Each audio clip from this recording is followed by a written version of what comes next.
Hi everyone, it's Kat here. Welcome back to my channel.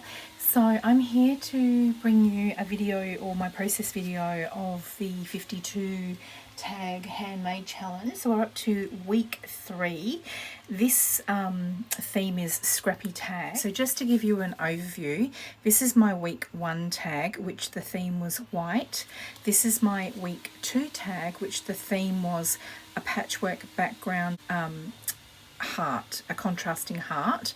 So now we're on to week 3.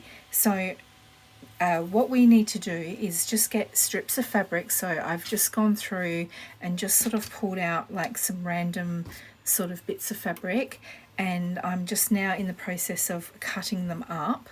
So they don't have to be perfect, but some of mine were like cut in really odd shapes.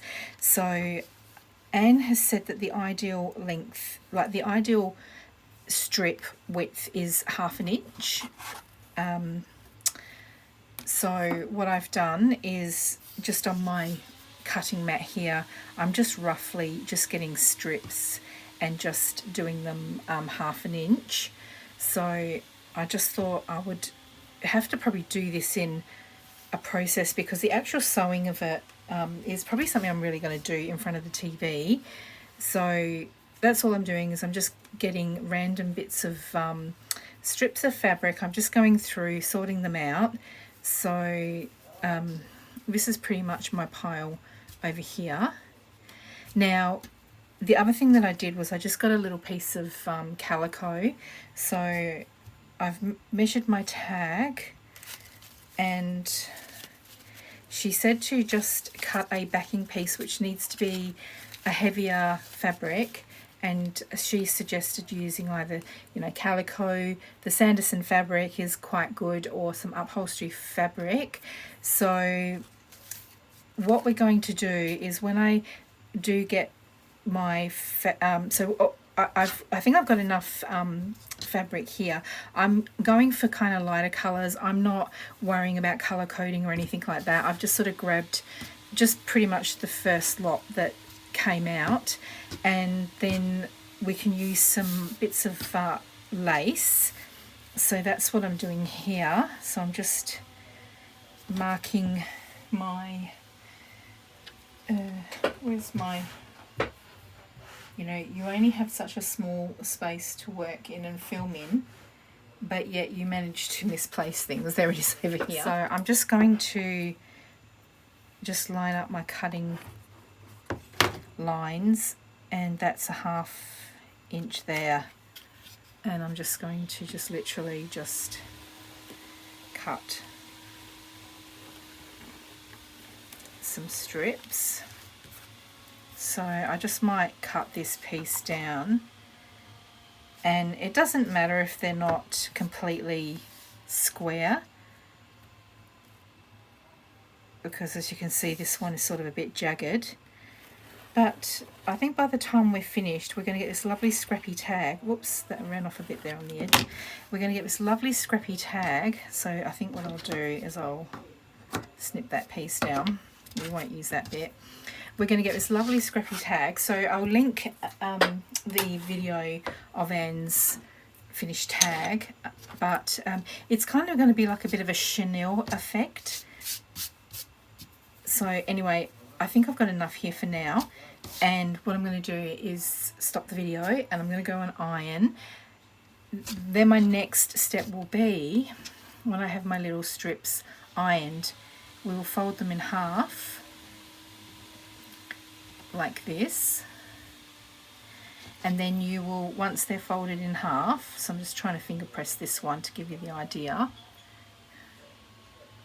you will cut them just the width of your piece of fabric. You will cut them just shy of that. So this one here, I've got little dots on the fabric, so I can use that as a bit of a guide. So I would probably come here and cut along this line here. So I would say that would be about the right width there that you would do. And then once they're folded in half, you would get your needle and thread, and we would just do a running stitch across that crease line there. Then what you will do, once that is sewn on, then you will fold that up, and then you would get your next piece. So imagine this one. Now she did say too that you could have different widths, so see how I feel if I might even do a second tag and do it different widths to see how that looks. So then you would come in here and you would just line that up as close as you can, and then you would do your running stitch across there, and then the same thing, you would fold that up, and then you will keep working your way down. When you've got all of your scrappy bits sewn on, you would come back up to the top, and then you would just finish fill up that gap there, because it would be a bit sturdier. But I'm going way ahead. So as I said, now what I'm going to do is I'm going to iron all of these little bits down, because unfortunately that is going to be something that needs to be done. She says it makes the job a little bit easier, so I will be back. Okay, so I've ironed all my pieces. Now I did iron them in half, and be careful of your fingers, because I did kind of scorch my fingertips a little bit. But so I've got little pieces like that I've ironed them out, and then I folded them over and I've ironed a bit of a crease. Now I've just done a bit of a jumble. I did end up trying to get a little bit of curtaining lace in there as well. That I had to be careful of that, because that was synthetic, so I didn't want that to melt. And I found this sheer fabric here, so I'm not going to iron that, but I'll try and, as I'm folding up, as I'm come to that piece and stitch it on, I'll try and finger press that and see how I go with that. So I've got a jumble of fabrics here. I've got my base cloth, so when that goes onto the tag, that will sit like that. So I'm assuming that you know, I'll start like around here, and then I'll work my way down, and then I'll come back up and I'll do that, and then I'm hoping that it'll sort of all fluff up like a chenille sort of look. And it will, because these tags here I haven't got right up to the top, so I'm hoping that it will be similar. So I'll get started. Okay, I'm going to try and have a bit of a go at sewing this before we stop for our dinner, because it's literally cooking on the barbecue right now. So I've got my thread and I've got a knot in the end of it, so I'm just going to come up here and we'll just do a bit of a running stitch.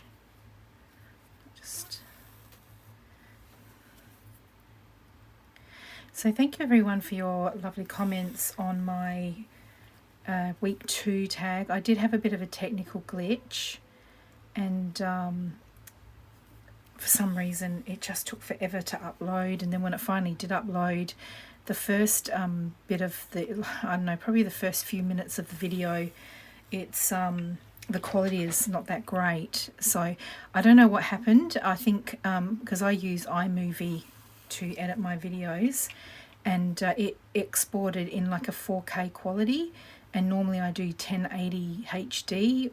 And I think there may have been an update to the app, I'm not really sure, but it didn't really give me the option to export it as, so I just assumed it would just do what I always normally do. But as a consequence of that, I've worked out how to change it just to check that that doesn't happen again. And also I've worked out how to now get the video onto my computer and upload it from my computer. So yeah, for some reason when it's uploading on my phone, it's just taking forever. It took like 7 hours and it was like 33%. I'm like, what is going on? All right, so I'm just going to do a couple of stitches there. I'm not sure, I don't think this is how Anne did it, but I sort of feel that's what I want to do. Right, so okay, now what we do is we fold that up like that, and then we come in with our next piece. So I might, okay, let's try this one. This is that really sheer fabric. Now I haven't folded it in half yet, but I can see through it. So I'm going to come in right below that piece there. And just going to do a running stitch. So I might even get a couple of these in. This one I think I'm going to do one stitch at a time.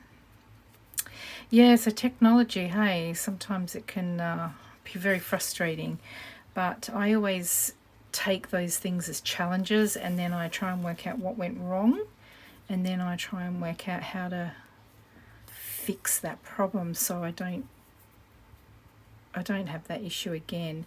So actually, in a way, it's a good thing. The next thing I have to do is learn how to edit my videos on the computer as well. I do have a Mac, and I've tried. I've always been very concerned that I'm going to go to all this trouble to edit a movie, because I do know how to do it in the app quite quickly. And but on the computer, I'm worried that if I edit it and then I can't upload it onto my channel. So maybe what I'll do is I'll film just a random video and practice and see if I can get it that way. But on my Windows PC, it uploaded very quickly, so that's good. Okay, so I think this is a lovely challenge, and it's a lovely way to use up our scraps. Another option that we have when we see strips of fabric and we're like, oh, what should we do with that? I thought this sewing might take forever, but I don't know now. Might be quicker than what I think. Okay, so I've got that one in. So I take a couple of... Right, so then fold that up.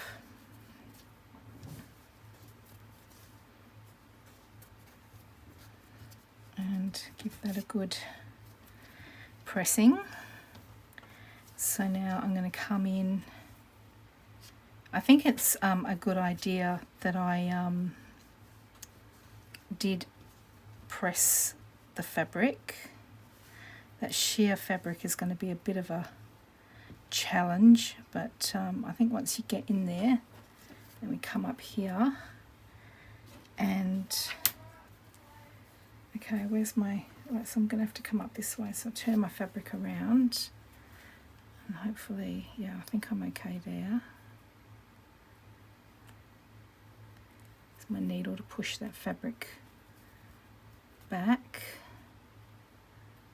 It's going to be a bit fiddly, but I think the end result is going to be way worth it. So just going to line that up. There we go. I kind of know what I'm doing, but to try and explain it, so hopefully you can see what I'm doing.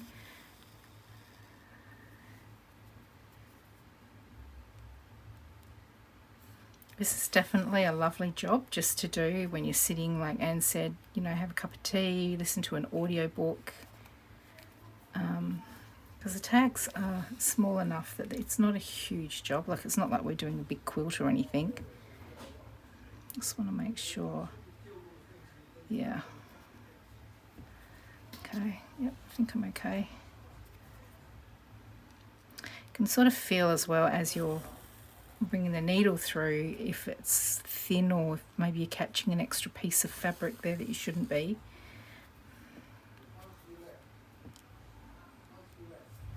So I hope you like the music that I put in the background. I was trying to pick a, you know, like a relaxing sort of tune, because that's what I kind of figured that this is for. It's for relaxing, because I even feel as I sew like this, I just sort of calm down.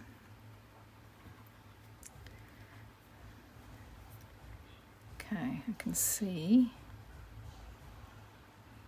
this sheer fabric is going to be a bit of a challenge to sew with, but I'm hoping the effect is going to be really good.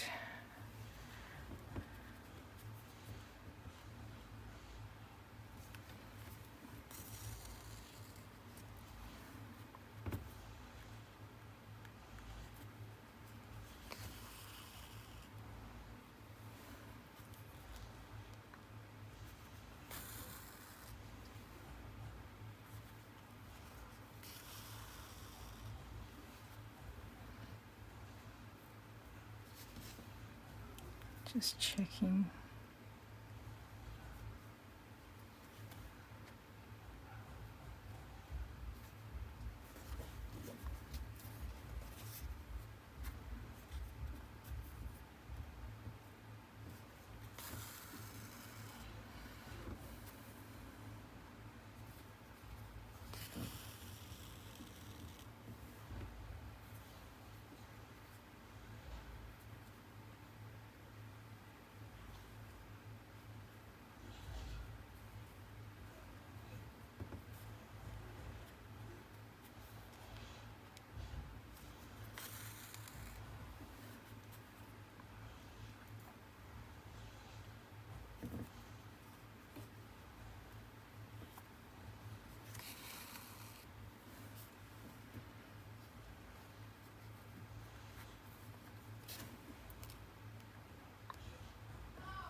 I think that's just kind of disappeared.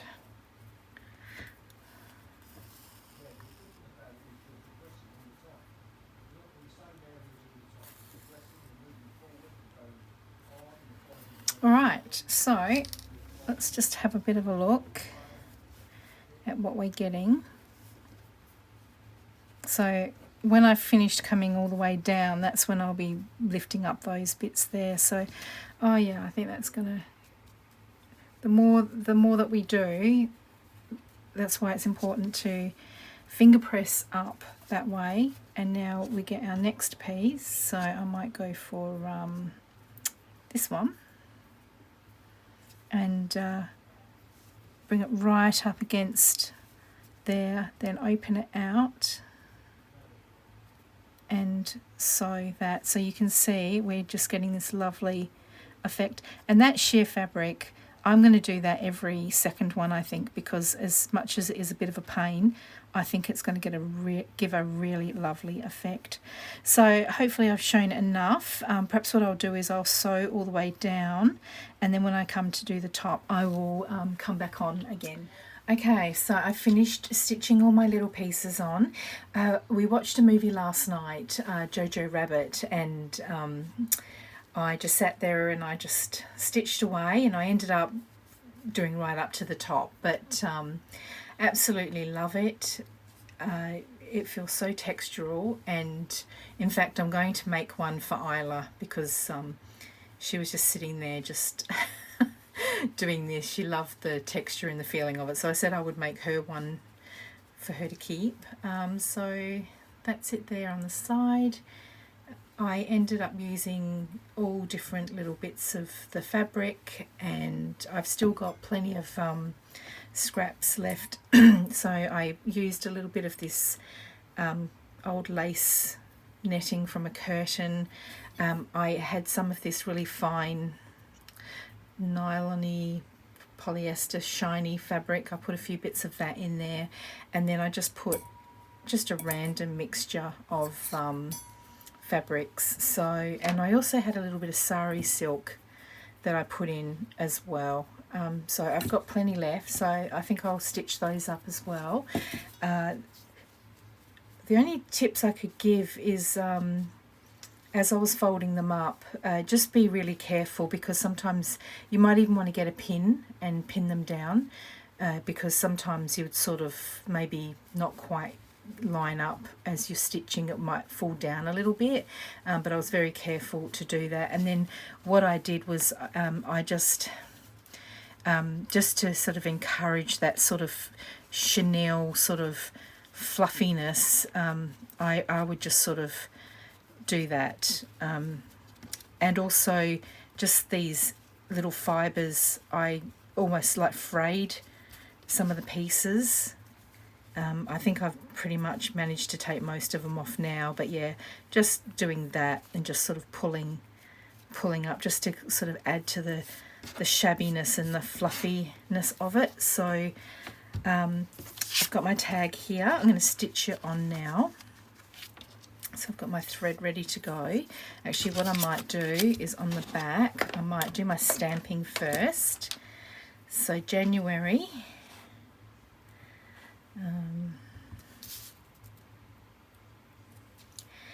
And then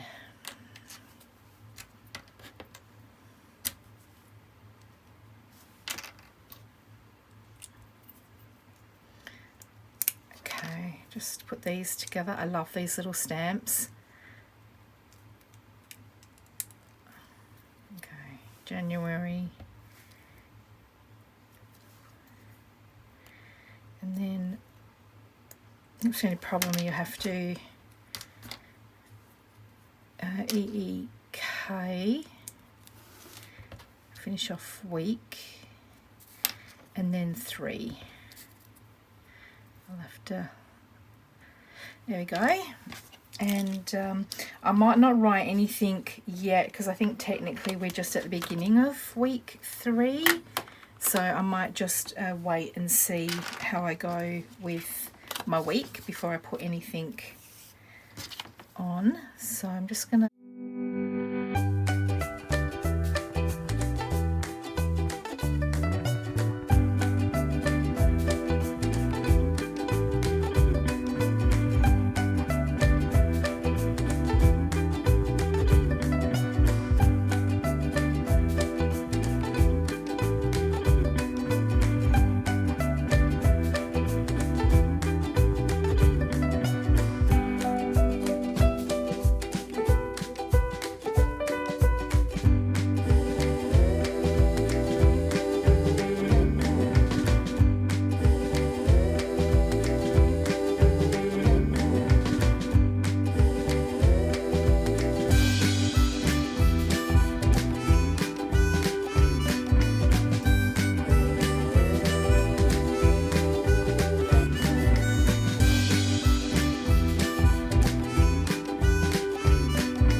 okay, so there is my tag 3 now. So I'll take a photo of that and I'll post that on my Instagram. But isn't that lovely? Lovely way to use up your scraps, and what a lovely, lovely effect and a new technique I've learned. Well, thank you very much, guys, for watching, and I'll pop my tag away after I take some photos. But there they are, tag 1, tag 2, and now tag 3. And I will catch up with you for tag 4. Bye.